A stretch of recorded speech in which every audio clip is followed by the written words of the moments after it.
Hello everyone, welcome back to my channel English with Aparna. आज हम आपके लिए लेकर आए हैं प्रेजेंट इंडेफिनिट टेंस। ये टेंस बहुत इंपॉर्टेंट होते हैं, हमारे डेली रूटीन में यूज़ होते हैं और बच्चे इसे इजी समझ के इसमें ही गलतियां करते हैं। इसलिए आपको अगर आते हैं तब भी और नहीं आते तब भी आप वीडियो को पूरी लास्ट तक देखिए।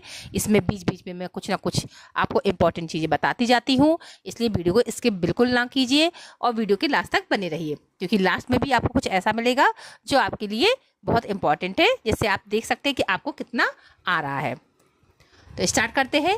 देखिए, प्रेजेंट इंडेफिनिट की पहचान क्या है कि वाक्य के अंत में ता है, ती है, ते है। देखिए, हमारे साथ यूपी बोर्ड और सीबीएसई बोर्ड और अदर बोर्ड भी जुड़े हुए हैं, तो मैं दोनों ही पैटर्न से आपको समझाऊंगी, क्योंकि यूपी बोर्ड के सिलेबस में चाहे वो हाई स्कूल हो चाहे वो 12th के बच्चे हो, एक स्टोरी आती है हिंदी की जिसे आपको इंग्लिश में कन्वर्ट करना पड़ता है। तो इसलिए आपको हिंदी की पहचान आना जरूरी है। ता है, ती है, ते है। जब भी हमारे किसी भी सेंटेंस में ये लास्ट में लिखा होता है तो वो प्रेजेंट इंडेफिनिट टेंस होता है। वहाँ पे है की स्पेलिंग एजेएमआर नहीं लगती है। सबसे इम्पॉर्टेंट बात यही है, क्योंकि बच्चे यही गलती करते हैं। क्योंकि मैं पढ़ाती हूँ तो मैं देखती हूँ कि बच्चे आता हुआ भी सेंटेंस गलत कर देते हैं।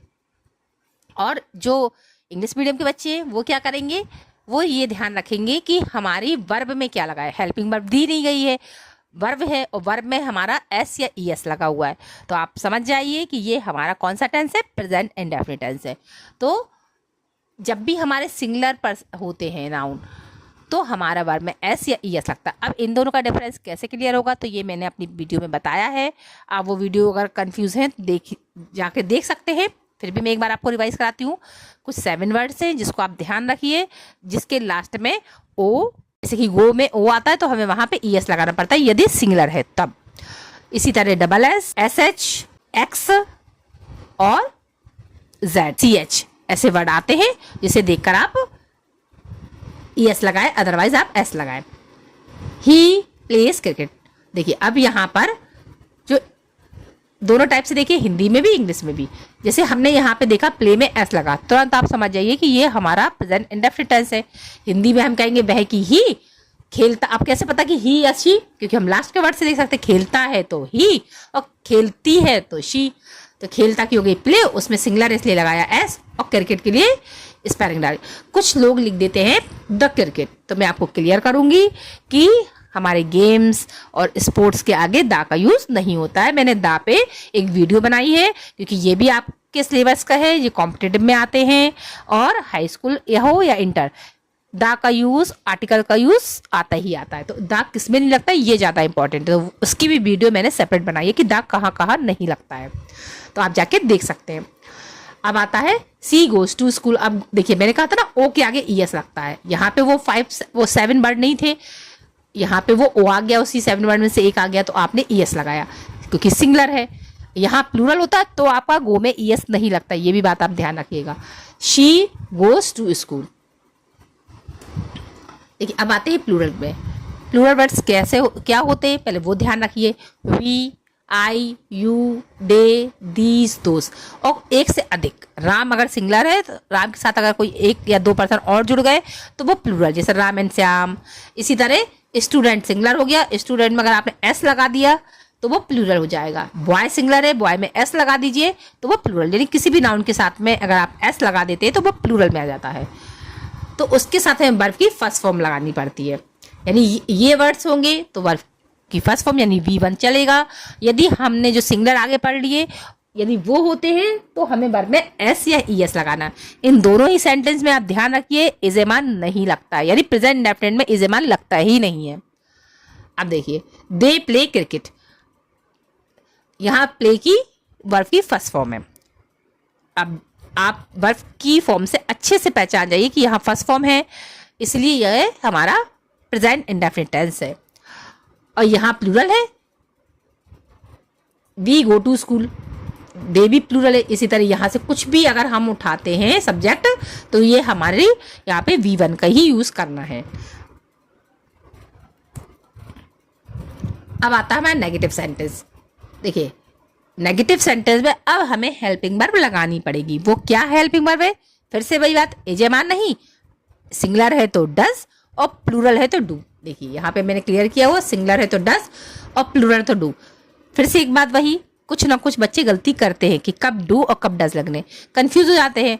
तो आप देखिए, अगर सिंगुलर है तो हमने जैसे आपको बताया था जब अफर्मेटिव सेंटेंस चल रहा था कि ईएस लगता है सिंगुलर के साथ, तो देख लीजिए डू में ईएस लग गया, तो आप समझ जाइए कि डू में ईएस लगा है, इसका मतलब ये सिंगुलर है। और अगर डू वर्ब की फर्स्ट फॉर्म के रूप में आ रहा है तो प्लूरल है, तो बस ईएस से आप समझ जाइए कि ये सिंगुलर है, यानी सिंगुलर के साथ में डस लग रहा है। अब हम स्टार्ट करते। वह स्कूल नहीं जाती है, तो जो हमारे इंग्लिश मीडियम के बच्चे होते हैं उनको यही रहता है, वहाँ पे जैसे दिया ही या शी या कुछ भी सिंगुलर देकर हमने एस लगा दिया, यानी प्ले में एस लगा दिया था या गो में ईएस लगा दिया था, तो उसको देख के अगर हमारा सेंटेंस नेगेटिव चेंज कर रहा है तो हमें डस का यूज़ करना है, यानी कि एस या ईएस को देख के अगर हमें सेंटेंस नेगेटिव बनाना है तो इसीलिए हमारा सेंटेंस नेगेटिव है। तो शी, वह की स्पेलिंग हो गई शी, अब नहीं है इसीलिए हमारा लग गया डज नॉट, और जाने की गो टू स्कूल। फिर है वे क्रिकेट नहीं खेलते, तो वे की हो गई दे, नहीं शब्द है और है शब्द है, तो दोनों की हेल्पिंग वर्ब बनेगी डू नॉट, प्लूरल है इसलिए डू नॉट। और खेलने की प्ले और क्रिकेट की क्रिकेट। कुछ लोग द क्रिकेट लगा देते हैं। देखिए, स्पोर्ट्स या फिर कोई भी गेम होता है उसके आगे द नहीं लगता है। द कहाँ कहाँ लगता है और कहाँ कहाँ नहीं लगता है, इसकी मैंने एक वीडियो बनाई है, आर्टिकल की भी बनाई है, तो आप वो वीडियो जाके ये पार्ट जरूर देखिए, क्योंकि द लगना, द का यूज़ कहाँ होता है, द का यूज़ कहाँ नहीं होता है। और यह आर्टिकल एन का यूज़ बहुत इंपॉर्टेंट है, ये हमारे कॉम्पिटिटिव एग्जाम में पूछा जाता है, ये हमारे हाई स्कूल में भी पूछा जाता है और इंटर में भी पूछा जाता है, इसलिए आप वो वीडियो मिस बिल्कुल मत कीजिएगा, क्योंकि वो वीडियो अगर आपने देख ली तो कभी भी गलती नहीं करेंगे।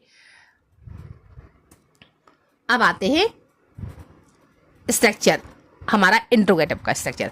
कभी भी इंट्रोगेटिव शब्द में क्या शब्द, अगर हम हिंदी में ट्रांसलेट करेंगे, क्या शब्द कभी भी आगे देखते हैं तो डू और डस की स्पेलिंग आगे लगती है। फिर हमारा सब्जेक्ट आता है, फिर हमारी बी1 यानी वर्ब की फर्स्ट फॉर्म आती है, और फिर जो भी ऑब्जेक्ट या अदर लिखा होता है वो हम उसके बाद लगाते हैं। यहाँ देखिए, सिंगुलर के साथ हमने डस बोला था, जैसे ही हमने क्या देखा तो हम समझ गए कि अब हमें रूल्स के अकॉर्डिंग क्या करना है, सबसे पहले डू या डस लगाना और क्या की स्पेलिंग नहीं लगानी है। ध्यान रखिए, क्या की स्पेलिंग अगर आगे आती है तो नहीं लगानी। कोई भी इंट्रोगेटिव वर्ड या क्या की स्पेलिंग वही मिडिल में आती है, यानी कि इसके बीच में कहीं आएगी तो आपकी क्या की स्पेलिंग वर्ड लगेगी। तो यहाँ पे तो हम क्या को पहले हटा देंगे और सीधे सिंगुलर व्यक्ति है इसलिए हमने डस लगा दिया, तो हमने लगाया डस, वह की लगाई शी, जाने की होती है गो टू, स्कूल की स्कूल। शायद आपको फिर भी कंफ्यूज हो तो फिर से सुनिए, कोई भी इंट्रोगेटिव वर्ड यदि मिडिल में आता है यानी कि सेंटेंस के बीच में आता है तो उसकी स्पेलिंग लगती है। यदि क्या शब्द आगे आ जाए तो क्या की स्पेलिंग नहीं लगती है, उसको हटा देते हैं और उसके प्लेस पर हेल्पिंग वर्ब आगे रख देते हैं। अब आता है प्लूरल, क्या वे क्रिकेट खेलते हैं। अब देखिए जी, क्या है ना, अगर फिर से आगे आ गया तो इसको आप समझ लीजिए हमें हटा देना है और इसकी प्लेस पे हमें डू या डस का यूज़ करना है। तो वे प्लूरल है इसलिए हमने डू लगा दिया। और खेलने की हो गई, नहीं पहले सब्जेक्ट की होगी, सॉरी, पहले हमने लगाया डू, फिर वे की लगाई दी, और खेलने की क्या लगाएंगे, वर्ब की फर्स्ट फॉर्म यानी प्ले, और क्रिकेट की क्रिकेट। क्रिकेट के आगे दा नहीं लगेगा, मैंने पहले ही बताया कोई गेम और स्पोर्ट्स के आगे दा नहीं लगता है। तो दे लग गया, they do they play cricket. अब आते हैं मिडिल इंट्रोगेटिव स्ट्रक्चर। देखिए मिडिल, अभी जैसा कि मैंने इससे पहले आपको बताया था, कोई भी इंट्रोगेटिव वर्ड अगर सेंटेंस के बीच में आता है तो वो सबसे आगे आ जाता है, तो इसलिए कोई भी इंट्रोगेटिव वर्ड है वो आगे आ गया। यहाँ तक कि क्या शब्द भी जो बीच में आगे आने पे हट रहा था, लेकिन अगर वही सेंटेंस के बीच में आएगा तो वो उठाकर आपको आगे उसकी स्पेलिंग लिखनी पड़ेगी। और फिर उसके बाद तुरंत हमें डू या डस का यूज़ करना पड़ेगा। ये फॉर्मूला यानी ये स्ट्रक्चर हर इंट्रोगेटिव में काम आएगा, सिर्फ हेल्पिंग वर्ब का ही चेंजेस होगा। प्रेजेंट इंडेफिनिट चल रहा तो आप डू डस लगा रहे हैं, और यदि आगे के नए नए सेंटेंस जो भी आप सीखेंगे और टेंस तो उसके अकॉर्डिंग हेल्पिंग वर्ब चेंज होती आएगी, बट स्ट्रक्चर सेम यही रहेगा। और फिर उसके बाद सब्जेक्ट आएगा, फिर V1 यानी वर्ब की फर्स्ट फॉर्म आएगी, और फिर अदर चीज़ें। वह स्कूल क्यों नहीं जाती, देखिए यहाँ पे क्यों या क्या कुछ भी होता, हम उसको उठा के सबसे पहले उसकी स्पेलिंग लिखी वाई। यदि कोई भी सारे इंट्रोगेटिव वर्ड चाहता है कि मुझे अलग से सेपरेट लिख के दे, क्योंकि ये हमारा कंजक्शन होता है, ये 12th के बच्चों को कॉम्प्लेक्स सेंटेंस में आता है। जब हम 12th के बच्चों को कॉम्प्लेक्स सेंटेंस सिखाते हैं तो उसमें इंट्रोगेटिव वर्ड भी बताते हैं, क्योंकि वो हमारे कॉम्प्लेक्स में यूज़ होते हैं। यदि आपको अगर इंट्रोगेटिव की एक लिस्ट चाहिए है तो मैं वो आपको आपके लिए इसके ऊपर वीडियो बनाऊंगी, यदि आप कमेंट में लिखेंगे तो। अब देखिए क्यों शब्द आ गया, वाई लग गया। जैसे कि स्ट्रक्चर कहता है डू या डज में से यूज करिए, तो वह सिंगुलर इसलिए डज लगाया। फिर स्ट्रक्चर कहता है सब्जेक्ट उठाइए, सब्जेक्ट लिया हमने वह के लिए लग गया शी, और है की स्पेलिंग तो आपको लगानी नहीं है, और जाने की क्या हुई गो टू और स्कूल।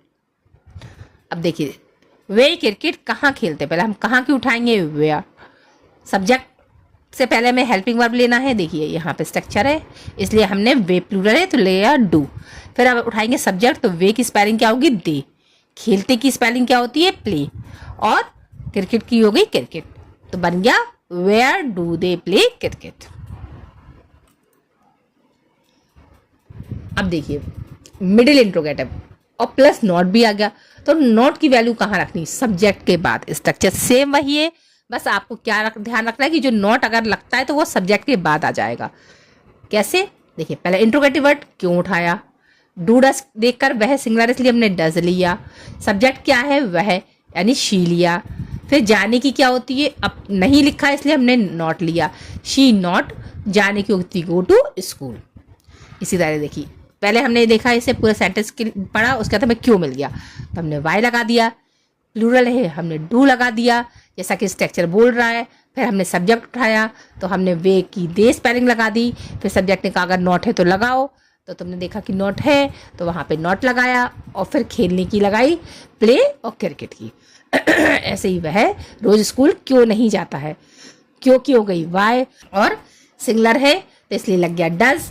फिर सब्जेक्ट उठाया हमने वह की ही, तुरंत हमने नॉट देखा तो लगा दिया, अगर नॉट नहीं होता तो आप मत लगाते, सेंटेंस फिर नहीं हट जाता तो यहाँ से नॉट भी हट जाता। फिर वैसे ही बनता जैसे आपने सीखा है, जाने की गो टू, और स्कूल की स्कूल, और जो लिखा है अदर रोज तो एवरीडे लग गया। तो आई होप कि आपको वीडियो समझ में आ गई। एक इंपॉर्टेंट पॉइंट देखिए, यहाँ पे एक गलती हो गई है, यहाँ पे बिंदी लग गई है, तो ये बिंदी नहीं लगनी है, क्योंकि यहाँ पर हम सिंगुलर की बात कर रहे हैं। जब सिंगुलर की बात करते हैं तो हम कभी भी हे में बिंदी नहीं लगाते, क्योंकि बिंदी लग गई तो इसका मतलब प्लूरल है, और यहाँ पे हम प्लूरल की बात कर रहे हैं इसलिए हमारी हे में बिंदी लगी है। कमेंट में लिखिएगा कि किसको ये बात पता थी या किसे नहीं पता थी, उसने आज सीखी है।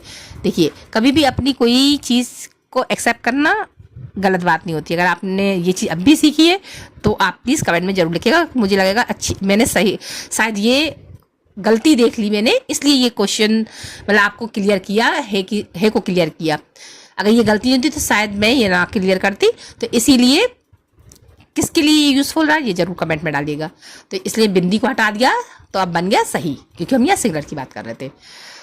एक बात फिर से याद रखने वाली पॉइंट क्या है, डू डज के बाद हमेशा वर्ब की फर्स्ट फॉर्म आती है। सेकंड, डू हमारा प्लूरल के साथ लगता है जो हमारे ये लिस्ट बनी हुई है, और डज हमारा सिंगुलर के साथ लगता है जो हमारी लिस्ट ये बनी हुई है। ये आई होप कि आपको मेरी वीडियो समझ में आई हो। मैंने पूरी कोशिश की कि आपके लिए ये वीडियो बनाऊं और आपको छोटे छोटे डाउट आपके क्लियर करूं। कुछ MCQs हैं जो आपने सीखा उसी बेस पे है, आप ध्यान से देखिएगा किसके साथ डू किसके साथ डज लगता है। और AJMR तो आपको शायद आप गलती नहीं करेंगे, क्योंकि ये हमारा प्रेजेंट इंडेफिनिट टेंस चल रहा है और प्रेजेंट इंडेफिनिट टेंस में AJMR नहीं लगता है। तो प्लीज़ इसके आंसर आप कमेंट बॉक्स में ज़रूर लिखिएगा। आई होप कि आपको मेरी वीडियो पसंद आई होगी। Thank you. प्लीज़ लाइक करना, कमेंट करना और वीडियो को शेयर करना बिल्कुल नहीं भूलिएगा। जिसने वीडियो अभी तक आपने मेरे चैनल को अगर सब्सक्राइब नहीं किया है तो प्लीज़ सब्सक्राइब करिएगा। Thank you so much.